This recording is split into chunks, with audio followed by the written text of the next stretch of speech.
Hey guys, welcome to Journey to the Outdoors, your source for everything outdoors. I have a great video for you today. I'm really excited to go over this. I've been wanting to do this for some time. I had a question that came up on Facebook on our Journey to the Outdoors fan channel. Fan us if you would, please. If you haven't, that would be great. We're somewhere around 145 right now, somewhere around that area. And we can always use more fans. I have over 3,400 subscribers, so I really need to get those kind of moved over to Facebook too. We're really expanding this year and trying to do a lot of different things. That's including Twitter. You can follow us on that, and also Pinterest. So there's a lot of pictures that don't make it into the production of the videos. So you can see those on Pinterest too. Um, also the title is JTO Outdoors. You can look that up on Pinterest and also Twitter. JTO Outdoors. So I'm going to go ahead and get started. The question I had was if we can do a tackle, that would be pretty much everything from bass to catfish to muskie and crappie.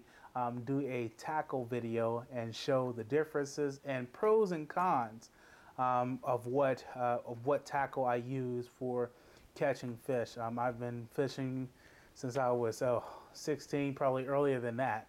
As much as I can remember for getting serious into fishing, it was at least 16.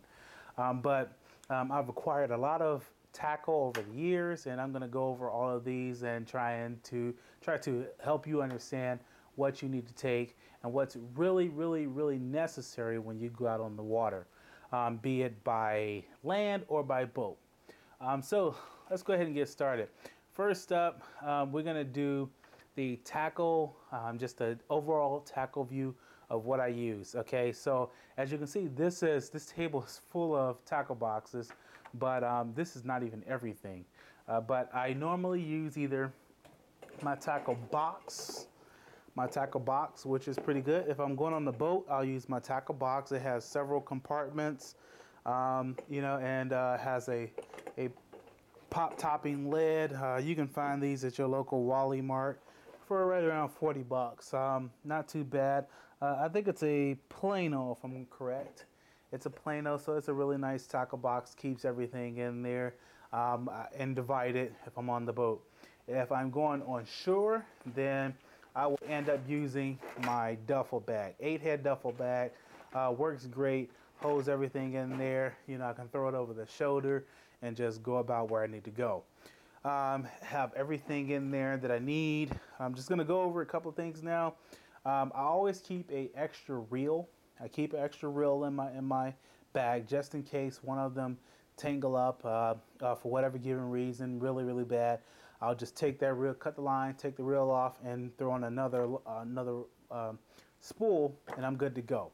And that's usually if I'm in a spawning, in a spawning run, and then I'm catching fish there. That way you're not wasting time trying to untangle your line and do that. You just cut the line and put another reel on. Then also, I usually keep extra line, which most people do, but most people fail at the variety of line that you need. I'll normally have 6, 8-pound test, 10-pound test, and 15-pound test. I'll keep that in my bag just in case. And usually, if I go out fishing and a crappie aren't hitting or something like that, whatever I'm going to target that day, I may turn out to start catfishing. So if you don't have all of your gear to transfer over to catfishing within that hour or so, time that you make your decision, then you're not going to be able to be very successful. It's going to be a wasted day, and nobody likes to waste the day of fishing, let alone gas on fishing. So you just got to make the best of it each time you go out. So that's the line I'll use, and normally I do a lot of trout fishing too. Usually in the areas where they load the lakes. It's kind of like the ODNR puts fish into their lakes on certain times of the year. usually twice a year. It's in March, right around that time, and then again in November, right around Thanksgiving. So they put fish into those areas where you can go and catch fish that are ranging within 10 inches to 12 and a half, somewhere around there, 13 on a good one. So those fish you can take home and eat. And usually they're brown trout or rainbow trout. But in my area, they generally put in rainbow trout. So what works great for us is to use corn kernel, whole kernel corn, or we will usually use some little baits. They're similar. They're similar to these little float baits. I don't see that I have them in here. Okay, I must have them in my boat. But they're little float baits. They look like marshmallows. A lot of people use mini marshmallows also. You throw those on a hook, and generally the trout will hit those, and you'll be able to catch them on it. Usually, when you're trout fishing, they are very line shy. They are extremely line shy, just like crappie. So you want to use a 8-pound test, sometimes a 4-pound test, depending on the average fish that you're catching. If you're catching smaller ones within the 12 to 16 inch range, then you can get away with a 6-pound test, and sometimes a 4-pound test. But generally, you can use a 6 to 8-pound test, and that will help you keep your fish on and not break your line off, especially if you're in open water. So it's just one of the techniques that really helps you to figure that out. And one thing I like to show you here, just for demonstration purposes, this is what we would use for catching trout, and we would use it in a tight line method. So if you were to put a egg sinker, which I have here, an egg sinker on the bottom, and have a lead line off of your main line, and then another lead line off of your main line, and you would tie your hooks to the end of those, and then you would have a tight line. You would tight line it, and the trout would generally come along and pick it up off the bottom. That's usually if it's a high sunny day. Trout particularly like to stay lower to the bottom, but slightly suspended, lower to the bottom though. Usually within 6 or 8 inches off the bottom of the water. When it gets a little bit more chop to it, and it gets a little bit more of a weight, the top of the sun cannot penetrate the water a little bit better, then they'll come up to the top, and then they'll be more top feeding. That's where you get your fly fishing and things like that. They generally will hit the top of the water. Their eyes are very sensitive to the light, thereby similar to how walleye react. So that's one of the little techniques that you want to make sure that you keep in mind when you're trout fishing. It's rather simple, but at the same time, you just want to, you will know if you get into a challenge where the fish are not hitting very quickly because they're being pressured by other fishermen, then you will be able to know those techniques that will keep you on the bite. All right, so next we're going to move on to catfishing. This is an all-around, all-American favorite thing is catfishing in the summertime. Great time to do it. Catfish will pretty much eat anything, mostly anything. There's not much that they won't eat. I've shown you guys videos of catching catfish on bass lures. Okay, that's pretty much anything. But the one thing I like to use is a 1 ounce pyramid weight. This will get you in an area where it will dig down into the ground and you can tight line. Tight line is once again a method of tying your line, tying a weight onto the end, having your hook set up in between there, and going straight to the rod and tightening the line until it is taut. Literally, hence tight line. So thereby, it's a very effective method where you can see the fish actually strike the bait. You can feel it, and the sensitivity will go up the fishing line, and will go to your rod, and you will see it a lot sooner than if you had a slack line. So with this tight line method, I would take a line, a weight here. I'm gonna get a piece of line here, and I'll just show you this really quick. I will take a line, and generally with catfishing, I will use 15-pound test, just in case you get that big one to hit it. You won't lose them to a nasty fight. So I will take the weight, and then I would tie a knot on there, usually a polymer, and then I would tie a tag line, a lead, onto here, maybe within 6 to 10 inches, and I would put a treble hook on the end, a treble hook. I keep different sizes of treble hooks, from 4s to 6 to 2s. In most cases, if I'm using cut bait, so I'll keep a 2, and I'll hook that back on the tail end. If I'm using a bluegill, so some sort of live bait to attract the fish, then I will use a 2-inch, so I know that I will get a good hook set. But then I will put that tag line on there. That way my fish can swim freely, my bait fish can swim freely, which will attract more fish. Now, there is another setup you can use called is similar to a Carolina rig. You will put the line through the eye of the weight, and then you would attach your hook onto the end of the line, of the tag line. So once again, a polymer hook, and you can use a circle hook to put on the end of that.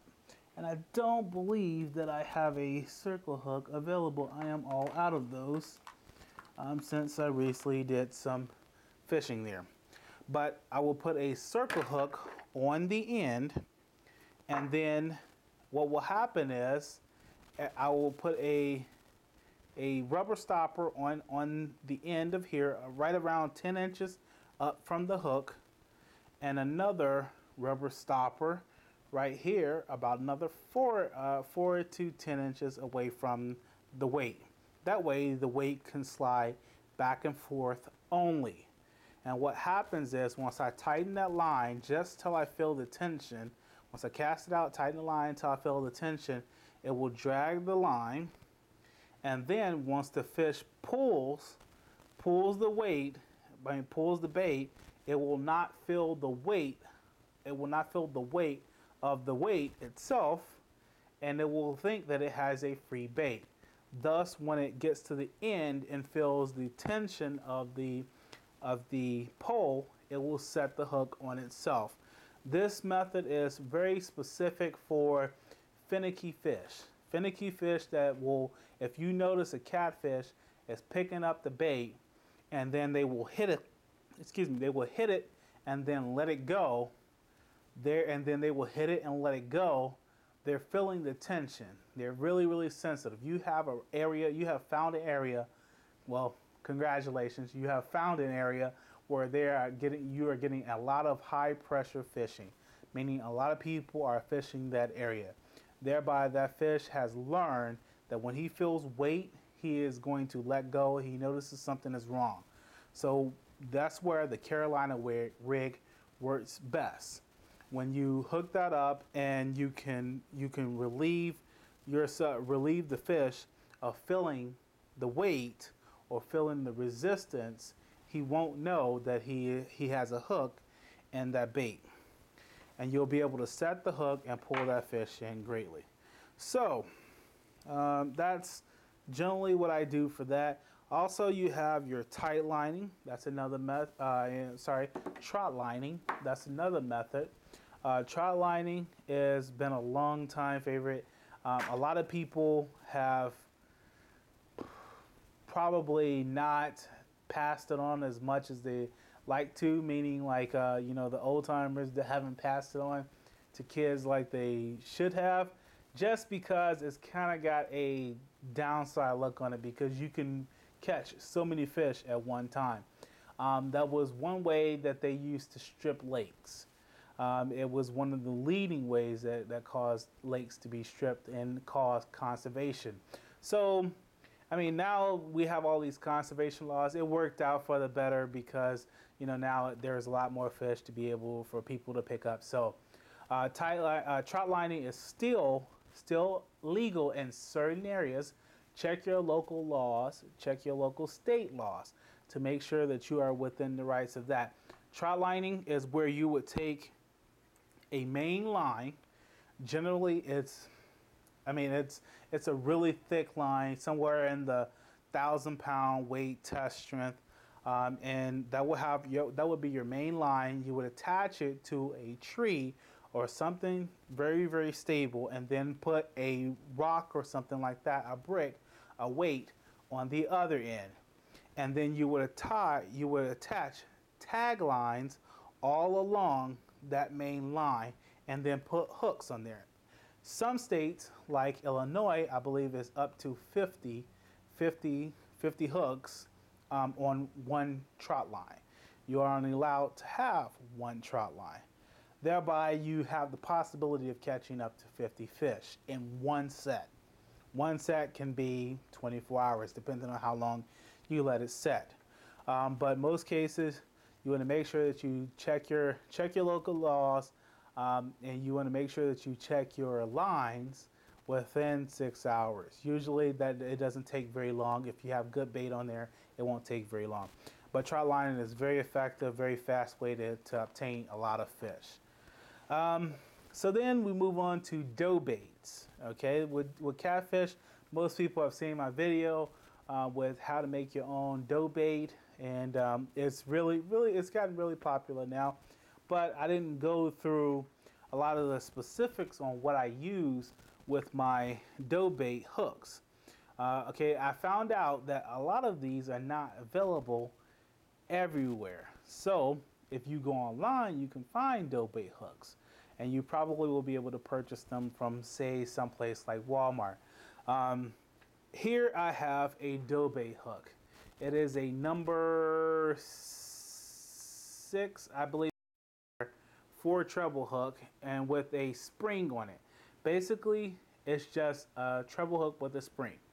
The spring gives integrity to the dough bait, so it holds it together. So you would put the ball of dough bait in your hand and then press the hook into it. Press the hook into it, not on the hooks, but on the very eye of the hook. Press it down and then carve your hand around it and make a dough ball. You do not want to have the hooks exposed outside of the dough bait hook. It will disintegrate a little bit on the outside, and then the dough bait will actually be eaten, hopefully, by a catfish, and you can pick it up and set your hook, which you will have a particularly clean hook right in the mouth of a catfish. So it works perfectly for baiting catfish. That's why most people love dough bait. Your odds of hooking the fish, if you get a bite, is greatly increased over if you have bait on the line, because the bait will not really disintegrate. So you have some sort of hook, or maybe 1 or 2 hooks may be covered because of the bait. So thereby you have to use more pressure to set the hook. A dough bait takes that out of the equation. So it's really great. It works really well. I like it. I keep those on hand. A lot of times, if I can't find them at the store, I will go to Home Depot, and you can buy some springs and make your own. Maybe I'll get a video up for that one day. All right, so that's that on dough baits. You know, a lot of times if I use treble hooks also, I will use stockings to make sure that I keep chicken liver. If I'm using chicken liver with the treble hook, I will put the chicken liver on the treble hook and then put it into a stocking and wrap the stocking around it. That will make sure that the chicken liver does not come off, and then you will be more effectively fishing the chicken liver. I have a video on that. That'll be coming up soon. So that works out well. Okay, so that's it for the catfish. Like I said, usually I'm using a 15-pound test. I keep that in there. 12-pound test at minimum. You know, 10-pound test is, I mean, if you get one of those nice-sized cats, he can snap the line. You don't want to, I mean, just because they stay along the bottom and they can rub rocks, bricks, everything, you know, you just don't want to take a chance with that with catfish. So that's that. Now we're moving on to muskies. Muskies, I mean, they're the fish of 1,000 casts. You will probably cast 1,000 times in your life before you catch, or 10,000 times in your life before you catch a muskie, just because they're just that elusive. Depending on where you're fishing, you could fish one of the top lakes like I do in Ohio. The top muskie lake in Ohio is Alum Creek State Park. They literally stock muskies into that lake. I've caught one. Oh, well, two. I take that back. I've caught two. One smaller one and one big one. A 41 inches, somewhere around there. A nice muskie, but that's one of the top stocked lakes in the state, and it's really, I mean, you will still cast 10,000 times just because they're like that. But muskies, a lot of top water baits work great.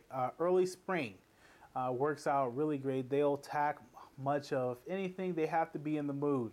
Muskies are really, really, really, you know, they're kind of like they attack because of, just because. Not necessarily because they're hungry, but just because. I mean, they pretty much eat bass. They eat anything that'll fit in their mouth.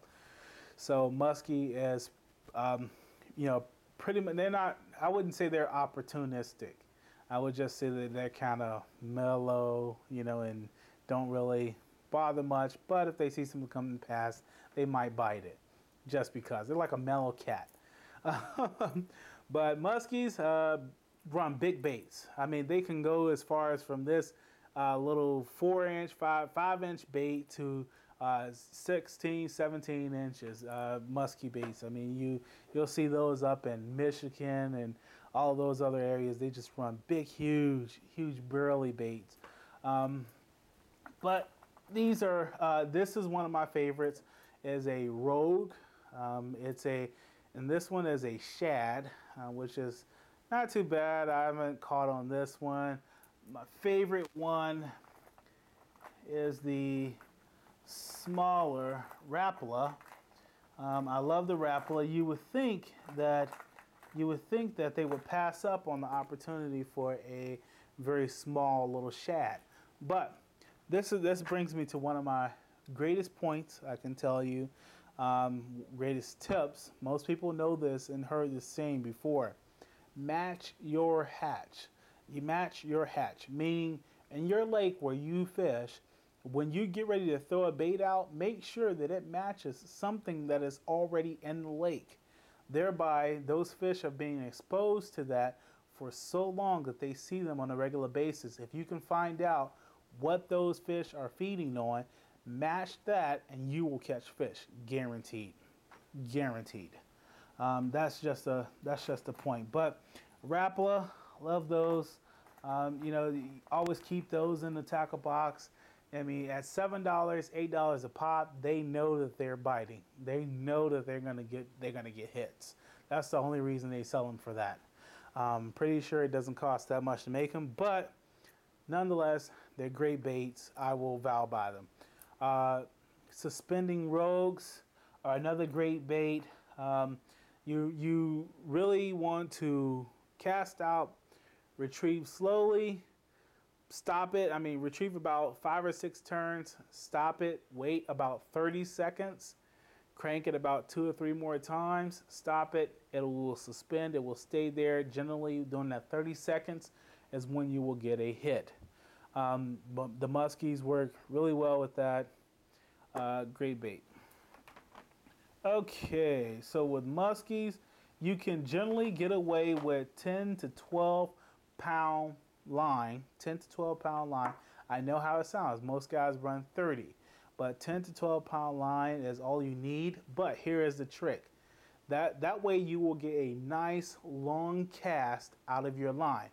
But the tip is you want to put your 20-pound test leader on the end of that line. It's not the line that's going to your pole that is the most important. It is the leader, because muskie are full of teeth, as most people know, and they will generally gnaw your line down to death and break it in the instance. They're not the best fighters. I mean they fight, but they're nothing like tarpon, okay? But your average muskie is kind of heavier, and they're just slugging around, and they don't really know that they're caught until they get about 8 feet away from the boat. That's when they go crazy. But you can get away with 12-pound test with a 20 to 30-pound test leader. So you put about 2 to 3 foot on the end of there, and that way if it gets gnawed up and they go through brush or whatever, you won't lose them. You just take your time, keep that drag a little bit lower, and you'll be fine. I'm telling you, I've did it. I've caught the 41-inch muskie. I caught on a 10-pound test line with a Rapala. No leader. It was no leader. I know it's grace of God that had me land that fish. Put a picture up on that. Also, it's great to keep extra line in, because muskie a lot of the times will gnaw up your line. So you throw on some more leader, you're good to go. Okay, next is the crappie. Crappie is the great all-time fishing fun. You can take your kids out, catch crappie all day. They will bite. They're opportunistic, more so nuisance feeders. They're not terribly opportunistic, but it's just that they're so many together. They hang in batches of them. So when they're together and you have 5 or 6 males all together, and they're looking and saying, "Oh, I see that bait going past." So they'll kind of challenge each other. It's kind of like a contest. So it's not that they're opportunistic. It's more so of, "Oh, I'm gonna get this before this other guy gets it." It's kind of like that. So they're always in contest more so. But crappie are great fish. You can use pretty much anything from a 30-second jig to a 1/8. I've seen 1/4 ounce crappie being caught on 1/4 ounce jigs. Those are big ones. Those are really big ones. Usually you're pound and a half, 2-pound crappie you're catching on 1/4 ounce jigs. A couple of contests we've been in and saw pound and a half crappie being pulled out. I mean, and it's just they're phenomenally. I mean, it's just phenomenal to see crappie that big. But here I have the average 1/8 jig, and also a 1.5 to 2-inch grub tail. I like the black body, green tail. It seems to work great. White bass love it too. I mean, you'll pretty much catch white bass all day on this while you're fishing for crappie also. I like to paint my own jig sometimes just to get different colors from every other fisherman that's out there. So it gives a little bit of uniqueness to your bait when you're fishing out there. Crappie, like I said, I generally keep so many different colors just because I'll make sure I change it up. I will only cast a grub for maybe 20 times. If it doesn't get a hit, I'm changing colors. You got to find out, and you constantly change colors, constantly, until you get one that's hitting repetitively, and then you stick with that one. The saying goes, when fishing, first bite is a fluke, second bite is the beginning of a pattern. 3, you better keep that on all day. that's how it goes. So I mean, generally in bass, that's the same way. But bass are opportunistic, so you can kind of say that first one for most cases is a fluke with bass. But I have a color of chartreuse yellow, some burnt yellow, pink. Oh man, I mean, I go through all types. Chartreuse with a double tail, chartreuse with a curl tail, chartreuse with a split tail, watermelon. It's just different colors constantly. Different colors. Black body with a green bug. Red with white tail. It's just goes on and on. And gold. So I mean, you know, you want to have a variety just in case something changes, and you never know what you'll actually want to hit on. All of these also transfer over to bass fishing. So if you're bass fishing, you can put those on and catch bass also. If you're getting finicky bass and it may be a front coming on, like a cold front or something of the sort, you can downsize your rig, meaning using smaller baits, and then you will generally catch more fish. If the bass just aren't so aggressive, downsize the rig and a little bit by little bit until you get to the size that they want that day. That's how you have to think like a fish sometimes. But also, I'll keep larger size jigs and grubs for walleye. I mean, there's a lot of those, saugeye. You know, all of those varieties come in there, so you can use those almost all the time. Tubes and jigs work great for crappie. Also, sometimes for walleye, if they get finicky and they don't like certain sizes. You can downsize your rig and use those for walleye and smallmouth bass. You know, and all of these lures apply to bass in general. Bass are opportunistic feeders. They don't really per se look for a certain thing unless they're spawning. In some cases, that's where the females will go out and they'll chase down certain baits, like shad, most cases. But for the most cases in the front part of the year, they generally are opportunistic feeders. So you can pretty much throw anything out there, the kitchen sink. That's why bass fishing is so big as it is, because there's pretty much nothing that they won't eat. As long as it can fit in their mouth, they'll try and eat it. In most cases, I've seen smaller ones that it won't fit, and they'll still try and eat it. But for bass fishing, I like to keep beavers, beaver tails, grubs. I mean, there's pretty much crawfish. You know, here I have a dark purple crawfish, and that's a really nice one. I like to use a flexible tail shad. You know, this one is pretty straightforward, a minnow type, and it's a swim bait. Works out great. Caught a lot of fish on that. As you can see, all of them are missing. Let's see. I like to keep minnow, fluke baits. If you're having a lot of minnows in the area, downsize and use minnows. That will be great. Once again, match your hatch. I like to use a lot of swim baits. Hair jigs work great for crappie. You can sit there and catch crappie on these all day.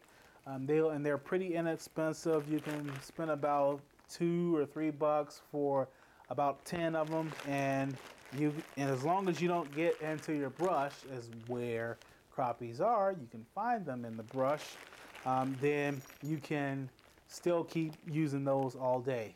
Once again, with floats, I like to use miniature floats. Crappie are very, very, very weight sensitive. They have very good eyesight, so meaning also that they're line shy. So you want to use like a 4-pound test for crappie, but then also you can use a float. Most people use floats because crappie would watch a bait for so long before they actually take a bite of it. And if it's moving, they may actually hit it. As I said, if they're in a pack together, one may actually come out and chase it down. But if you're in a spot where you have 1 or 2 crappie in there, they're not going to just come off of their structure to come and hit it. So usually you want to use like a bobber, get close to that structure, drop it right down on their head, and then they will reactively bite it. As soon as it drops into their view, coming straight down from the top, like a jig, they will reactively bite it without thinking. But the only thing about that is you want to use a small bobber, because once they feel the weight, they will let it go. They will spit it out. And the other term that people use for crappie is called paper mouths. It's generally because they will bite just a very short bite. They won't just swallow it. They will bite a very short bite, and then if you go and set the hook right away, you're gonna rip their lip right out. It's just because their mouth is like paper. It's so thin. One of the greatest baits I have ever used in my entire life. This is no lie. I will promote this guy if he wanted to work with me. This guy is called Big Joshy Baits, Big Joshy Swim Baits. You can Google them, look them up. Locally made here in Ohio. This guy makes some great swim baits. And he puts them in actual shad oil. So it's just a great all-around bait. Came out a couple of years ago. Really got popular in these last few years. It's an all hand poured, not all natural, but it's a very flexible, flexible plastic bait that he's using, plastic porous. So it's very limber. I'm going to take one of these out. I don't really want to touch it because it's got actual shad oil, but I'm going to show you this. And look how that just wiggles. I mean, I'm just barely moving my hand, and I mean, it's wiggling all over the place. That's a perfect bait. It has such realistic look to it. It's a great bait. I like to go ahead. I'm gonna do this because I vouch for this guy so well, and I bought so many of his baits. I'm gonna throw his link up there, and you can go to his website, check them out. They're pretty inexpensive. You get around I think five or six for a couple of bucks. So check him out. That's a great website to check out too. Big Joshy Swim Baits. He's in this color. This color is a great color. It's called Sunrise, if I'm correct. Sunrise or either rainbow. Yes, Sunrise. And he has it in different sizes. Okay, the biggest thing in Ohio is downsizing your baits, because a lot of times where you fish in Ohio, it's not the biggest fish you can find unless you're fishing for Lake Erie, fishing for walleye in Lake Erie, then it's the biggest ones you can find. But in most cases, for our bass and saugeye and things like that, they're usually just within your 17, 18-inch range. Saugeye can go as big as 22, 24. That's it's right around the high average size. But anyways, you want to downsize your bait. So his average baits run in between 2 inches, 3 inches, and it's just a perfect size of an actual minnow that these fish target. So thereby, it had, without that unbelievable live action, it's just great. But you won't see that these are custom made baits. But check that guy out. But I use worms also for bass and things like that. Also, sometimes I'll use worm for crappie. And all of these things you can apply with live bait. It will work just as well. And some people say, oh, nothing will outfish live bait. That's not actually true. It depends on how you fish these things. For when fish see something different that stands out of the crowd, then they will generally attack it just out of curiosity. Just out of curiosity. So that's where you're getting most of your bites. It's because it intrigued the fish, and the fish was not sure what it was. So they attacked it just to see what it was, and then you got your bite. Most cases, once they learn, they will learn after several hits, and they won't stop. They won't hit it again. Hence, overpressure fish. Also, I like to keep my weight and scale in here. It's not the most accurate. It's going to give me a roundabout weight, and then also a ruler. So I will measure my fish and make sure that I'm not taking legal fish for any given reason, and also for my records to make sure that I know what size fish I caught. Just touching up on a few other things. Glow sticks. I like to keep these in my bag for when I'm night fishing for catfish. Okay, I'll go to the dollar store, buy a box of these. These have been in here for God knows how long. I don't even know, probably 3-4 years. And I'll crack one of these and attach it to my pole, my fishing pole at night when I'm night fishing. If I don't use a bail, I have a bail. I'll usually use this. So, I'll have light and sound. So that'll let me know that I'm getting a bite on my pole, and I will know which one, because if I hear the bell, and if I have 2 poles out there and I hear the bell, I don't know which pole it is. But if I see the light moving with the bell, I know which pole it is. So that's how that works. Also, line counters. I like to use this when I'm trawling. Yes, I do a lot of down rigging too. When you get into lakes where you have deep waters, the lake that I fish, generally, it has an area of it goes as deep as 60 feet.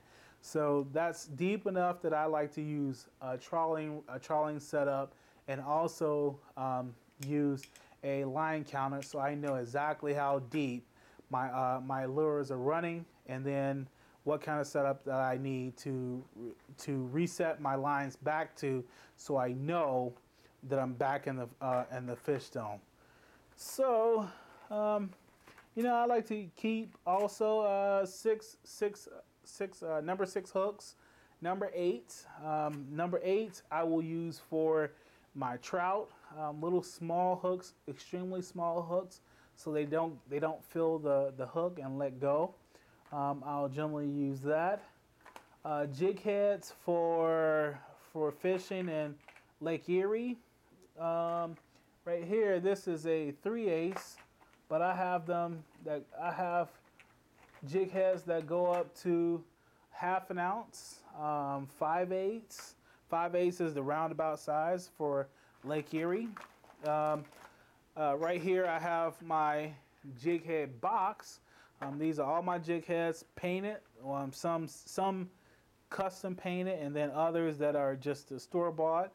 All the way down to 1/16, all the way up to 3/8 or 1/2 inch. Also, let's see. I like to use rooster tails. Rooster tails all around for bass and sometimes crappie, depending on the size. And I'll keep a set of rooster tails divided for that. White bass love that. This also crosses over for this little double rig also crosses over for perch when you're going to Lake Erie, and we will use this for perch when you put your weight on the bottom, snap it on the bottom, and then you will take some line, tie it to the end of this this tag, and then tie a hook on that. You will put a minnow on it, and you can use that setup to catch perch. The pros of that is, you can catch a lot of perch. The cons is you could probably catch sheephead with that too. So you'll lose a lot of those rigs to sheephead. So I'll keep several of those in there. Perch that works on, white bass that works on. If you're using a float, with that setup, it works really well. Let's see. I think that's about the gist of it. So, worm harnesses. That's another thing. Worm harnesses. I love to use worm harnesses when I'm trawling. I use a Mr. Walleye rig for offside. oh, I can't think of the name of it. Trolling boards. I have trolling boards for my boat, so I'll use worm harnesses and drag those. A lot of times you can catch white bass like that too. White bass love to chase things down. They like the opportunity, the challenge of chasing them down. But worm harnesses in different colors. You can catch walleye and saugeye. A lot of these rigs use up in Lake Erie during the mayfly season. There is about a week and a half, 2 weeks when the mayflies come in, and when they hatch on the bottom of the water, on the bottom of the lake, and then their eggs rise up. The walleyes like to eat those. If you go there and use your worm harnesses at that time, a lot of the time you can catch walleye in the 10-pound range, just like that. Early spring, mid-spring, right around late May to June. It'll be right around that time, but it's best to buy your worm harnesses or get them made, and then you can pick up 1 or 2 up there in Lake Erie. So that works out. Great colors. You want all kind of colors. Generally purple and gold are the best. Purple and gold. Those work well. Also, I like to make my own and tie my own hair jigs. I've showed you guys a video of that. Hair jigs, and I'll tie them together for walleye fishing. Love doing that. So that's the gist of it. Okay, so if you guys have any other questions, is there something that I missed that you wanted to see, definitely just comment it in the video or send it to me, PM me on YouTube. I like to hear from you. That would be great. But you know, until next time, just keep fishing on. Definitely use this information to your will, as long as you use it effectively. I wouldn't want to see you go out there and not catch. So until next time, I'll talk to you guys. Journey to the Outdoors, out.